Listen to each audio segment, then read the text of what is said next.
Panasaksihan mo, Bernard? Pag di-deliver lang po namin kay BBM sa Ilocos, naghatid po kami ni Kong Saldi doon. Magkano yung dinala niyo? 3 maleta, ma'am.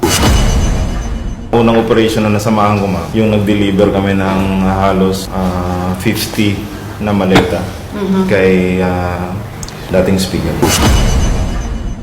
Pero di ba yung sa affidavit ninyo, merong pag large, medium, may expendable bag pa. Alam niyo kung magkano?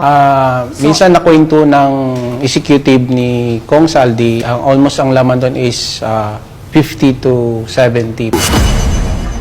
Malaki rin po yung naging papel namin, ma'am, sa ICC. Security po, yung tinatawag nilang foreigner, yun po pala yung ICC investigator. Ocular muna sila, ma'am. Then nakipag-meeting sila kay ST po. Code name po yan ni Sunny Trillanes. Si Trillanes, as far as they are concerned, nakita lang nila sa meetings. Tama po. Hindi lamang po yun. Nakita rin nila, nabibigyan siya ng pera, nadedeliveran siya ng pera.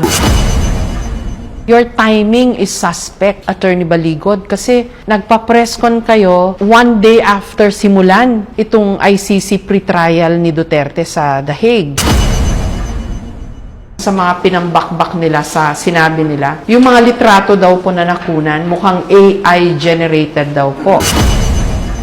Bakit daw nakasama si Senator De Lima sa listahan ng mga pinag-deliveran ng pera? At the time, nakakulong pa siya. Hindi naman ho 2022 yung delivery sa kanya. Sinong nakakita kay Senator De Lima? Anong nakita nyo exactly?